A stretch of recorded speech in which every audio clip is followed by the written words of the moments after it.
Praise the Lord.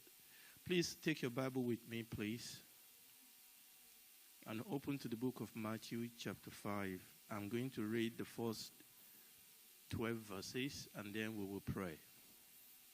Matthew chapter 5, very, very common scripture.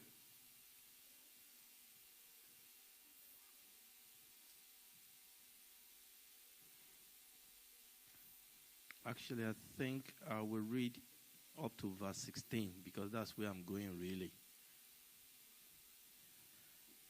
Matthew chapter 5 from verses 1 to 16.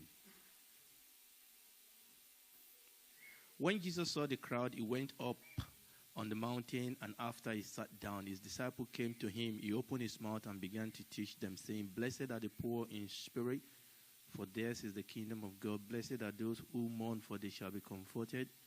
Blessed are the gentle, for they shall inherit the earth." By the way, I'm using the New American Standard Version. Blessed are those who hunger and thirst for righteousness, for they shall be satisfied. Verse 7, blessed are the merciful, for they shall receive mercy. Blessed are the pure in earth, for they shall see God. Blessed are the peacemaker, for they shall be called sons of God. Blessed are those who have been persecuted for the sake of righteousness, for theirs is the kingdom of heaven.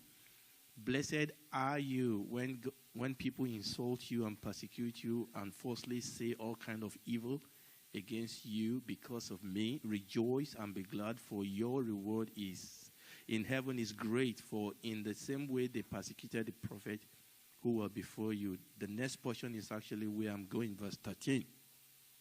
You are the salt of the earth, and if the salt has become tasteless, how can it be salted again? It is no longer good for anything except to be thrown out and trampled underfoot by men. You are the light of the world. A city set on a hill cannot be hidden. Nor does anyone light a lamp and put it under a basket, but on the lampstand, that it gives light to all who are in the house. Let your light shine before men in such a way that they may see your good works and glorify your Father who is in heaven. May the Lord bless the reading of his word to our heart. Let's bow down our head, we will pray. Our Father, you know that in myself I am very weak. Lord, I know that no man is sufficient for these things.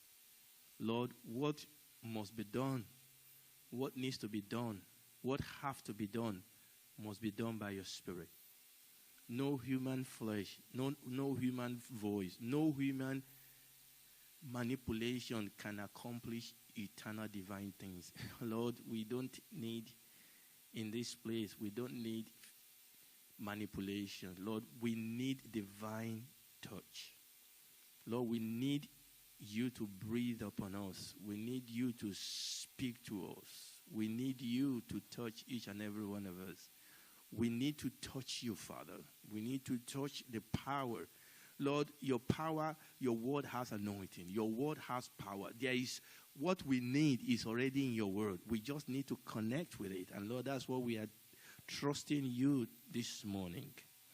We're trusting you to help us to see, to help us to receive, Father, as a minister and as a body of Christ. Lord, we pray for a mighty, mighty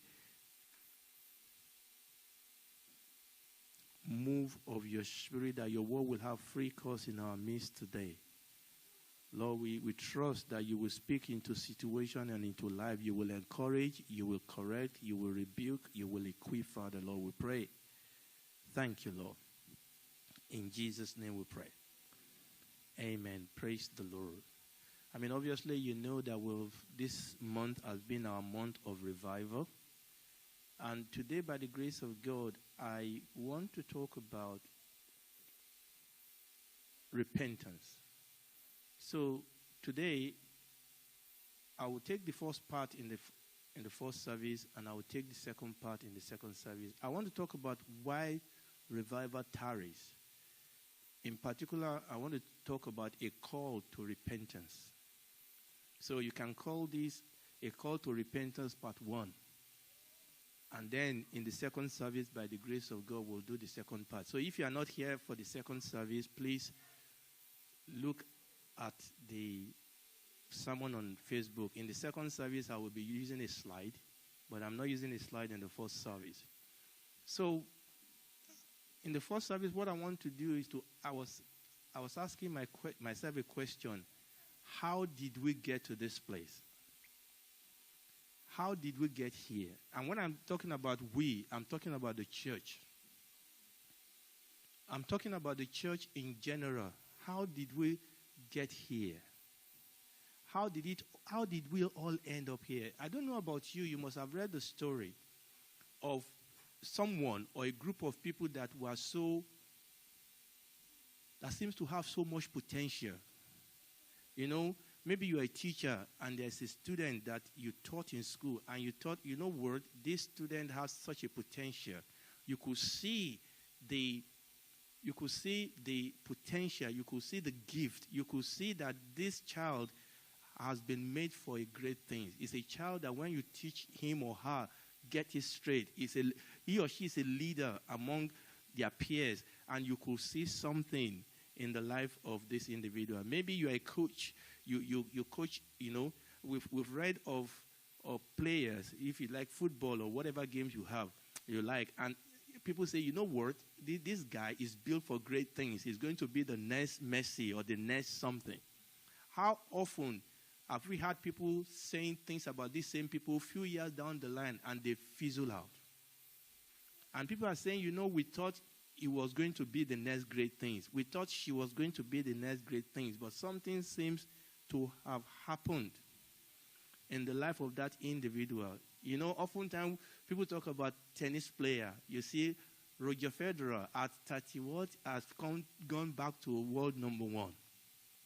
And we have all these young pretenders to the throne that we thought they were going to be the next thing. You know, this is going to be the next thing. But they don't seem to have taken that step to the higher thing. And it's the same thing in the church. You know, when that happened, people ask and say, but why? We had so much expectation concerning this life, and oftentimes we invested so much in this life, but it yielded so little. Why? Remember, I'm not talking about each of us as individuals now. I'm talking about the church of God. Why is the church as general? Why is it we're talking about generally the church? Why does the church generally appear so weak? Why does the church appear so weak? Why are there so much hypocrisy in the church? Why are we more indebted? Why does the church seem to work more by trying to use secular tools? You know, it's interesting that when we even talk about church growth, when we even talk about spiritual things, most of the time we are using secular tools. We are using, I mean, there's nothing wrong in it. That's not the problem. The problem is that what is the problem with us? Oftentimes we try to use the pattern of the world to try to accomplish the will and the purpose of God. Why? And we have to ask this question. Why is there equally the same percentage of divorce in the church as it is in the world? Why are we not affecting our world as we should? Didn't Jesus say that the glory of this latter house shall be what? Shall be greater than the former, and the word of the Lord will not fall to the ground. The Lord Jesus said that the glory of the latter, he said, he that believes on me, the work that I do, shall he or she do, and greater works than this, because I go to my Father. Why? Why this lack of glory? The Lord Jesus said that the Lord Jesus said in the book of the epistles, he said he's coming back for a glorious church. He's coming back for a church full of glory. Let's get this straight. the word of God is being fulfilled. The church, the true church, is being glorified. Remember what I said? We are looking at the church in general. And we are asking ourselves this question. You know, one of the things I realize is that if we are satisfied with the status quo, if we all believe that, well, this is the best we can have, then we are not going to change. One of the things I've seen about men and women in the Bible that move on to greater things with God is that they challenge the status quo. No, not rebellion. We are talking about the Elijah that said, you know what, Elisha, I'm talking about Elisha. Elisha turned to Elijah and said, my master, I want the double portion of the anointing on you. That this guy said, I saw the hand of God on you. I want a double portion of that. And that when Elijah was taken off, but because this man was so much in tune, because he desired this, he was able, because Elijah said, if you see me taken up, then you will have it. And over that period, he had challenges upon challenges placed on his way to distract him, and he refused to be distracted because he had a goal. And he saw Elijah being taken off, and the mantle dropped. And this is the point. He took the mantle, and he went to Jordan, and he struck the water with the mantle. And you know the question he asked? He said, where is the God of Elijah? And that was the same question that Gideon asked when the angel came to him and said, you mighty man of valor, the Lord is with you. And he said, look, don't tell me that. We've read about so many things that God did to our forefathers. Why are we here running away from our enemies? We are so fearful, and then you are calling me a man of valor. Where is that God? That is not a question of rebellion. It's a question of revival. There will not be revival until we start asking questions and say, where is the glory of God? Where is the power of God? Why is the word of God not being fulfilled? And when you begin to ask the question, the first thing you will know that the fault is not with God. In fact, maybe this is why we don't ask questions. Because invariably, when you begin to ask questions, God will turn on the light and tell you that, bless God, I've been waiting for somebody to ask question. And I'm going to show you why. I've been waiting for somebody to ask question. You know, people that ask this question are people, this type of question are people that hunger after God. People that want to see the glory of God manifested. People that are jealous. When you start asking questions like, why is the name of God being blasphemed? I mean, listen, our brothers and sisters are being killed all across the world. Why? Why? We read about revival. We read about men of old that will minister the word, and the word will come with power and will be sharp. Why are we not seeing that? Why what we see today is all manipulation? Why? Why this heresy in the church? We have to ask the question. And that is what I see in the scripture. That people that begin to, remember what I said, these are people that are jealous for the name of God. So the question I'm asking myself is that, how did we get here? Or you could put it this way, you know, how did it become so bad? Why? How did we go from act to tact? How? How did it happen? In the second service, by the grace of God, I'm going to go to the book of, and I want to mention that because I want you to know what I'm going to do. In the second service, I'm going to go to the book of Revelation, and I'm going to particularly look at the book of Revelation chapter 1, 2, and 3 to look at rounding this up. But we'll key into that here. And the reason why we are asking this question, let me jump ahead of myself. All right. One of the things you will see with people that begin to ask that type of question is that God leads them to a place of repentance. Because God will show them what is wrong. And God shows them what they need to do to make it right. You know, when we mention repentance, oftentimes most of us associate repentance only with the unsaved.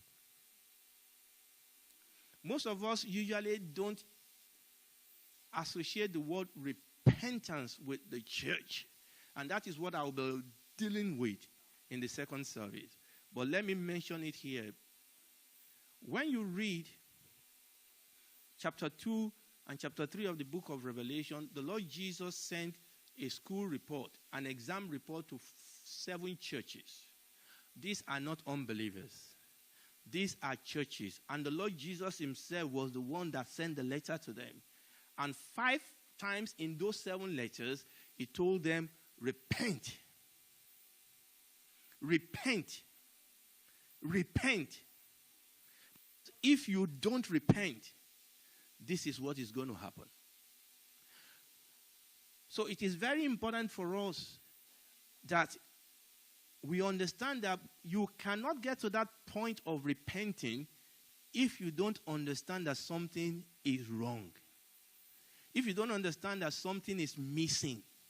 So one of the things I will be trusting God to do for us is, Lord, if whatever is hindering the revival, whatever is hindering the move of God, whatever is stopping us from seeing the glory, whatever is bringing us to this place of weakness, of compromise, whatever is that has brought the church to where we are now, Lord, reveal it to us so that we can repent. You see, was it last week we were talking about repair? You see, oftentimes people want revival without repairing. Okay, you cannot repair something until you face the fact that there is something wrong here. Is someone listening to me? That there's something wrong. And then you will start making amends to see how can we make it right. Oftentimes we have so much labor, but we don't have as much return on our labor. I'm going to say something here as a challenge. This church is a praying church. But we should see more result from our praying. Thank God for the mercy drops. But we cannot rest on our oars. Thank God for the radical. You know, I was thinking about this. You know how much privilege it is that we can gather these youths together for a weekend. Thank God for what is happening now, but Lord, we want more. We want more. We want more encounter with these young ones. Thank God. Thank God for what God is doing, but God can do even greater. Can you imagine, please, can you imagine that if there is a fire of revival in the heart of those young ones, this nation will be turned upside down. Only those few youth that went to Wales. Now, don't misunderstand me here. We are not getting frustrated. This is not a message of frustration. This is a message of hunger. This is a message of hunger. The problem oftentimes is that we are not hungry. We are not as hungry as we should. We are often satisfied. And oftentimes it's because we think that this is all that is available. Now, where we read, the Lord Jesus said, you are the salt of the earth. King James says that if the salt has lost its saltiness. You see, it's interesting. Remember again, I'm talking about the church. It's interesting how the church is trying to become more worldly. So we talk about seeker-friendly church. It depends on what you mean. Now we are trying to attract people by using the tools of the world. Fair enough. But you see, the truth is this. We are going to use whatever we can. Oftentimes what tends to happen is that if people used to say if somebody is a short person, he will have to step on something, isn't it, to make himself taller, or he can push the other guy down so that he will be tall. You understand what I'm saying? But the thing is this: we are turning to the arm of the flesh to deliver us. You remember when David was going to go and fight Goliath? I mean, here it was, Goliath. I mean, look, let's be sincere. Let's be sincere. Goliath will strike fear in the heart of anybody. Unless you are David. Unless you are David, or unless you are somebody that has already have an encounter with God. Remember, up till that time, David has never fought a Goliath. But he has fought a lion. He has fought a bear.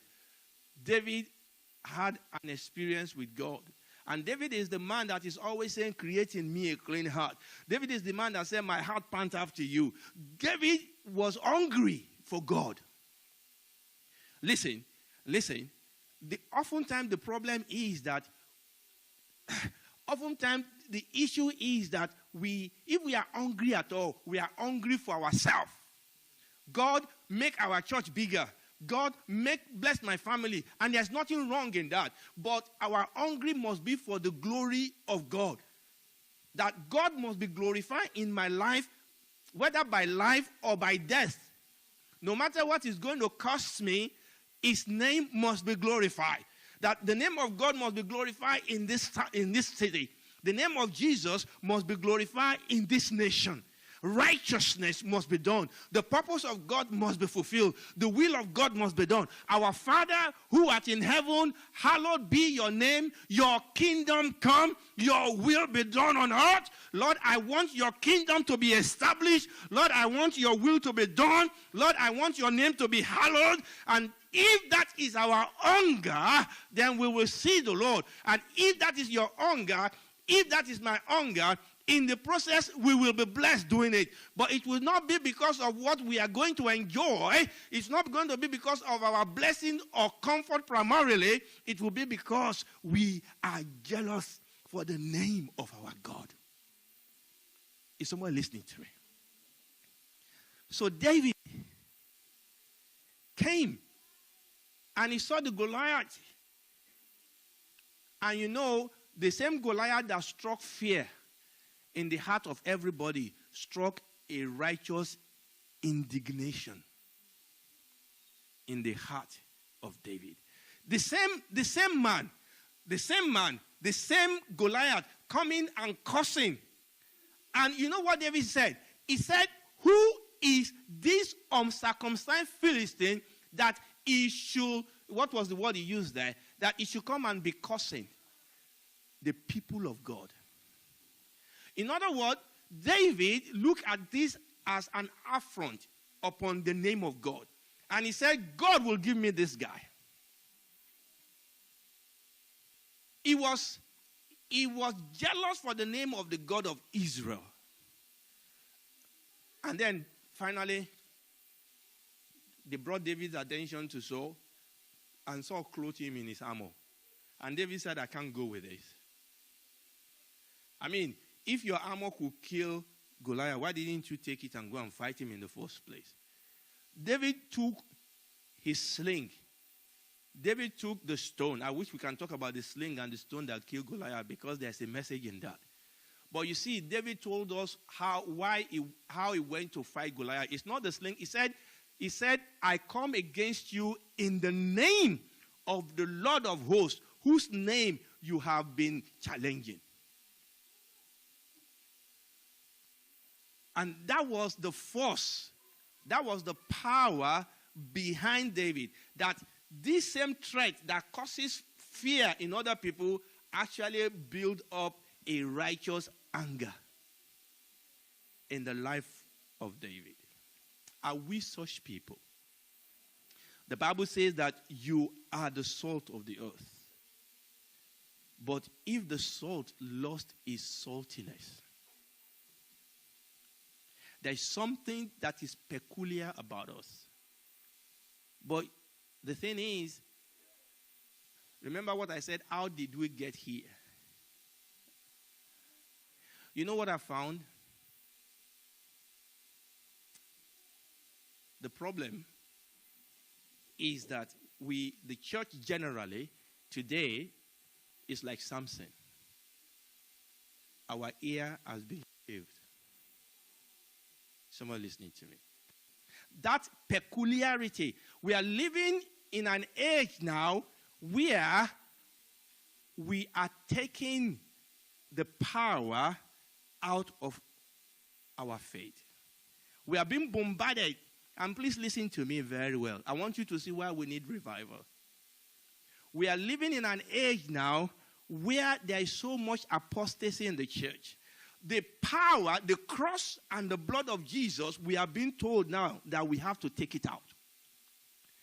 People are wanting us to remove Jesus, to remove Christ from Christianity. Christianity today is moving over to being a Christless faith, a Christless religion. No, we don't want to. It's no more politically correct for you to preach the blood of Jesus. Do you know that there are some hymn song now that they've taken away the cross? They've taken away the blood. They've taken away, they said no. And we are not talking about unbelievers. We are talking about people that call themselves Christian. That people are telling us now that you don't need to believe in a virgin birth to be a Christian. That you don't need to believe in the substitutionary death of the Lord, atonement death of the Lord Jesus Christ for you to be a Christian. I was hearing one young preacher the other day, and he was saying that actually you don't need to believe that the Bible is the word of God to be a Christian.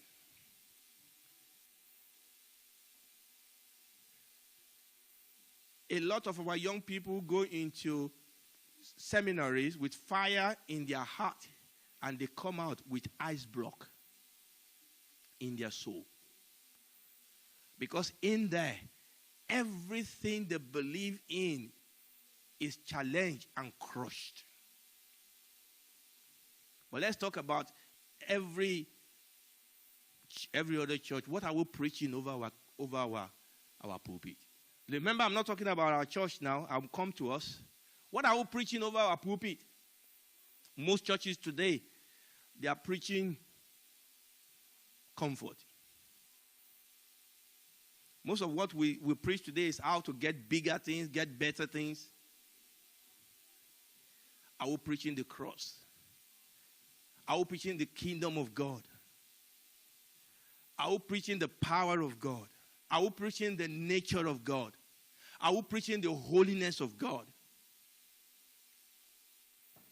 What are we preaching?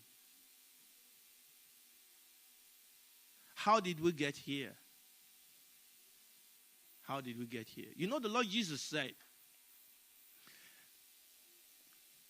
in the book of Luke chapter 18 verse 8, I'm not going to turn there, they can project it. The Lord Jesus said, when the Son of God shall come, will he find faith on earth? The Lord Jesus said that the environment that will be prevailing during the time that he is coming will be very, very hostile to faith. That will be the prevailing environment that is hostile to righteousness.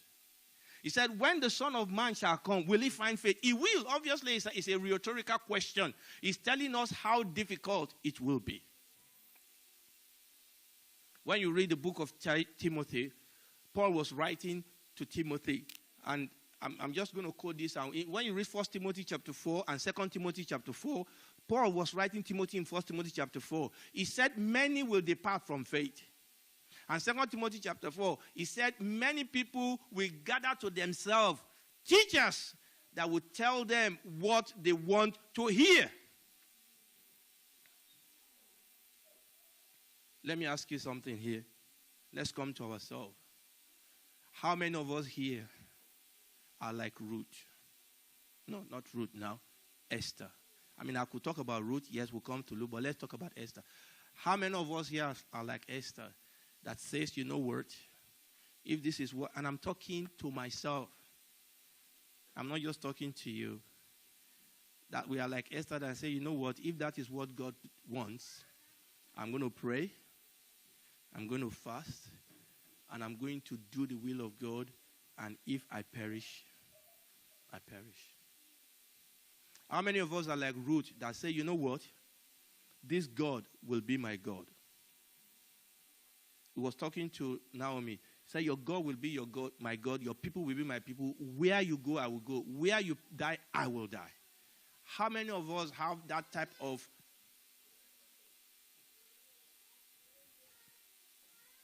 we've made that type of decision, that we've made that type of commitment? How did we get here? How did we get to where we are? You know, the Lord Jesus was given a parable of that rich man that sowed some fruit in his garden. And the Bible says that when men slept, enemy did what? They sowed tears.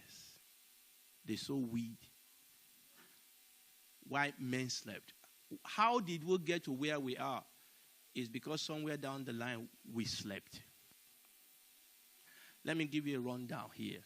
Many of you may not realize this, and it's just going to be a quick rundown. You know, the Lord Jesus came and there was fire and there was revival, and he was preaching and teaching and healing. Then he died and he called his disciples and the church was started. Day of Pentecost. There was sound like a mighty rushing wind. There was tongue of fire. Everybody speaking in tongue and pound and Peter and John, they were healing the man that was lame, that was born without limb from his mother's womb, and then there was this mighty miracle happening.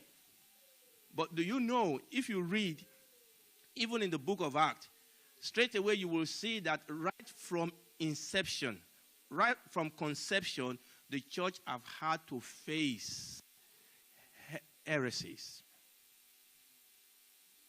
The forces, the Lord Jesus said, I will build my church, and the gate of hell will not prevail against it. Right straight after the church was born, the gate of hell was coming against it. And you have all sorts of teaching that was assaulting and insulting the church. Do you realize that all the epistles, let me give you an example. The book of Galatians, Paul was fighting people that were preaching another Jesus and another gospel. The book of Colossians, Paul was coming against the Judaizers that says that you have to obey, all these rules, all these regulations. When you read the book of Corinthians, Paul was fighting against people that are divided. There was sin in the church. You will be surprised. Even very early in the church, we've had to stand against opposition. We've had to stand against assault and insult of the gate of hell. But the church has always prevailed. Because in the name of our Lord, we prevail. In the book of Acts, there were some people that went to Antioch and started preaching. And the Bible says that Paul and Barnabas contended with them. And they had to take the fight back to Jerusalem. Are we contending? The Bible says we should contend what? For the faith. Am I contending for the faith in my life? Or have I allowed pressure to crowd things out, to cool me down? The Bible says that there was a seed that was sown by the wayside. Have no understanding. The bird came and took it off. The Bible says there were some that were sown on the rocky ground, but there's no root. There was one that was sown among the thorns. They came and shook it. Have I allowed the cares of this world? Have I allowed them to stifle, to crush the seed? Have I allowed that? Do I have that hunger in my heart? One of the things we are going to be mentioning in the second service is the Lord Jesus wrote to the church in Ephesus and gave them so many accolades. He said, but I have one thing against you. You have lost your first love. You've lost it. The first love is gone. What happened? And he said, repent. He said.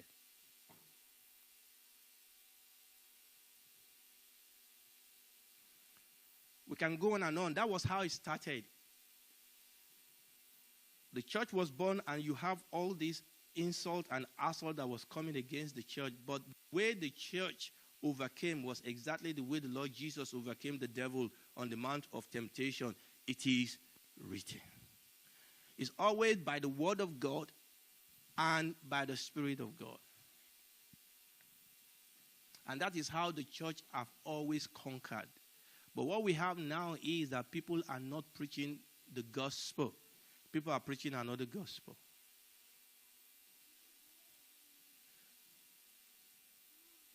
We now have all sorts of things coming into the church. And then Eastern religion. Now you go to some churches today where you are not sure whether you are in a Babalawo. You know a Babalawo, that's the local Shama. What they do it's interesting. It's interesting what goes on in churches. You know, we are in here. Most of us are not exposed to that. But because I read wide, sometimes I hold my head and say, God, this is a mess. And you know, some of the people that are involved in some of these things are people that are at the top of Christian leadership. Let's even remove the Roman Catholic. Where almost every day there's another priest that has been taken up in pedophilic thing. Let's even talk about all that call ourselves evangelical and charismatic. Almost on every monthly basis, one pastor has run away with his secretary somewhere. Or one of them. It's not a laughing matter. Believe me. Or another person has embezzled money from the it's a mess. And you know, one of the things, I'll tell you what, one of the things that pain me is I'm seeing a crop of young, vibrant pastors, so-called, that are deep into teaching nonsense, heresy. And a lot of them have so many followership. And you know, quite a number of this, and this is the painful part of it, quite a number of these young chaps are children of pastors. They are children of pastors that I used to listen to, and their fathers used to preach the word. Their fathers preached the word, but what happened to their children? What happened to their children?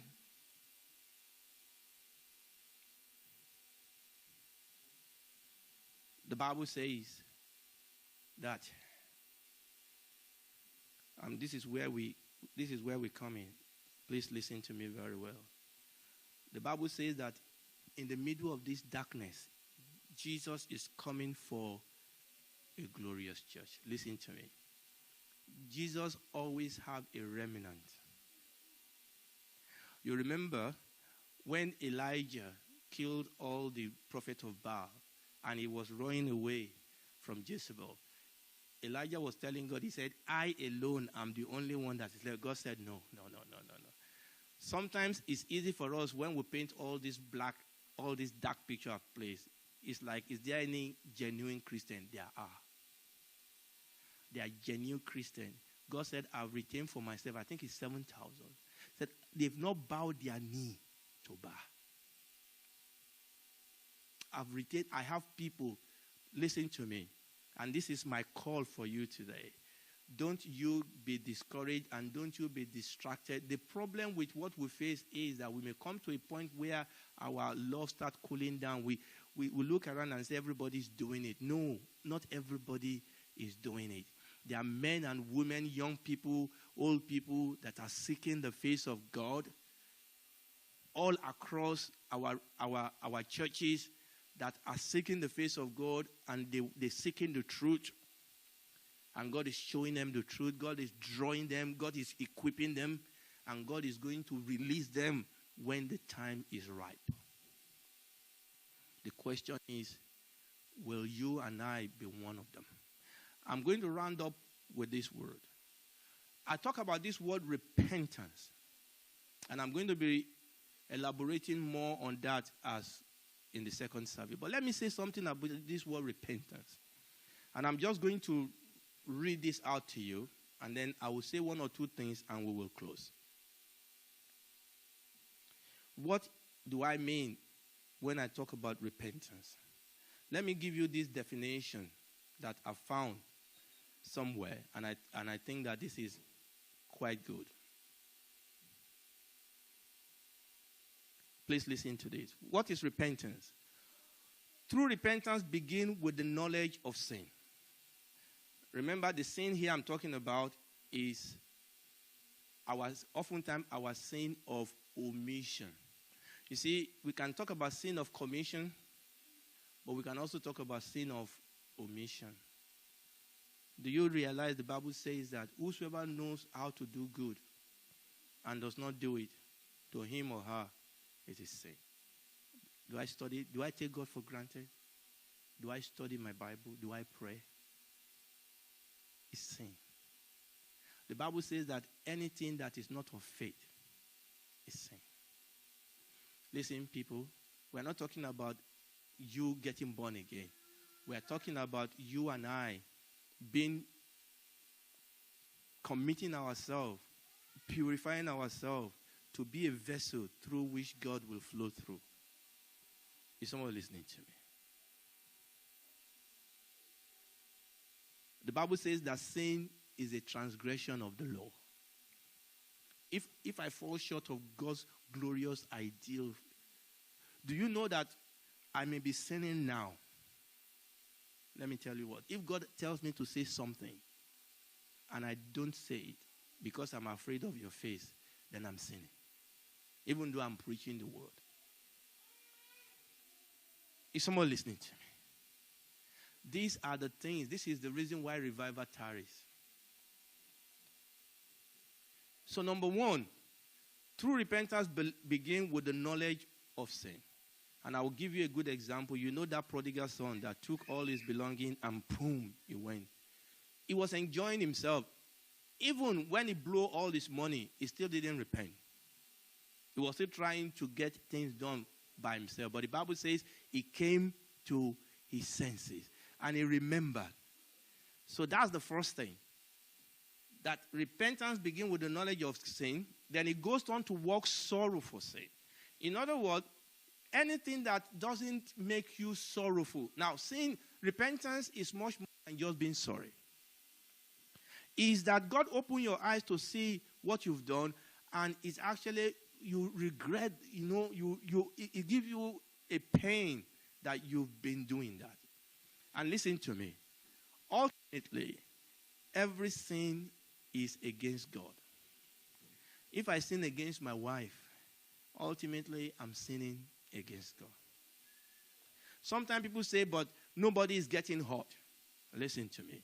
If I walk in sin, ultimately it's a sin against God. We need to round up. True repentance begins with the knowledge of sin. It goes on to work sorrow. We can see that sorrow work out in the life of that young man. He went home, told his dad, I'm sorry. He was not trying to justify it. He said, Father, I'm not worthy to be named by your name. I'm not worthy to be called your son. Just make me a servant. True repentance begins with the knowledge of sin. It goes on to work sorrow for sin. It leads to a confession of sin before God. It shows itself before a person by a thorough breaking off from sin. It's a turnaround. Number one, you notice it is wrong. You sorrow over the wrongness. You turn away from it, obviously, by the power of the Holy Ghost. And one of the things I found out, please stand up on your feet, please. One of the things I found out is that if we are truly repentant, the Holy Spirit will give us the strength as a church, and I'm going to round up with this, as a church, there are some things we must be repenting about. As a family, there may be things we need to repent about. I don't know about you. Maybe in my family, we've been watching some things that deep inside we know this is not right. Maybe as a family, we need to repent. Maybe as a church, we need to repent. Now, I'm not asking you to go home and start digging. The Bible says it's the Holy Spirit that convicts us of sin. The problem is that we must not grieve him. We must not ignore him. What if the Holy Spirit lays his finger on some area of deeper commitment and consecration? Let's ask him for strength. It will give us the strength to repent. It will give us the strength to break it off. Praise the Lord. Let us pray. When the Son of Man comes, will he find faith? He will find it. But we can say here this morning, Lord, you will find it in me. You will find it in my family. You will find it in my church. I will pray for my church. I will pray for my family. That your kingdom come, that your will be done. In the name of Jesus.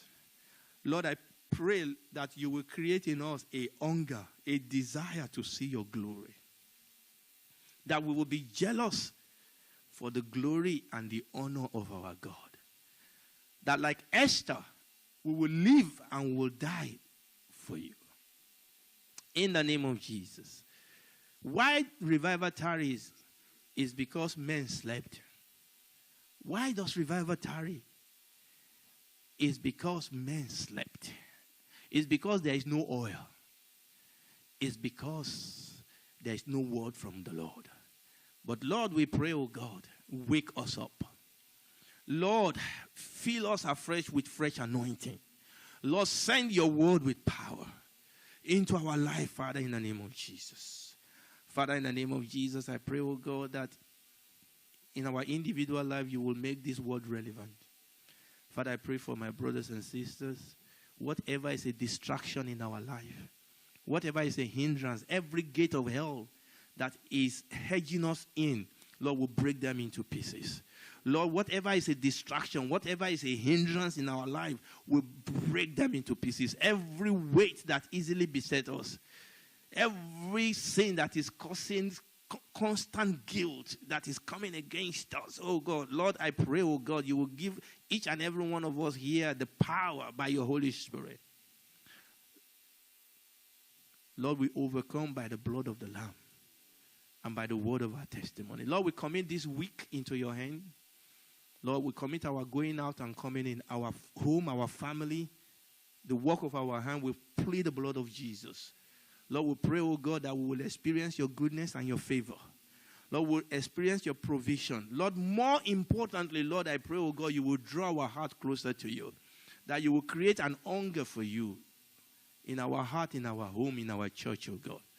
To you be all the glory, Lord. In Jesus' name we pray.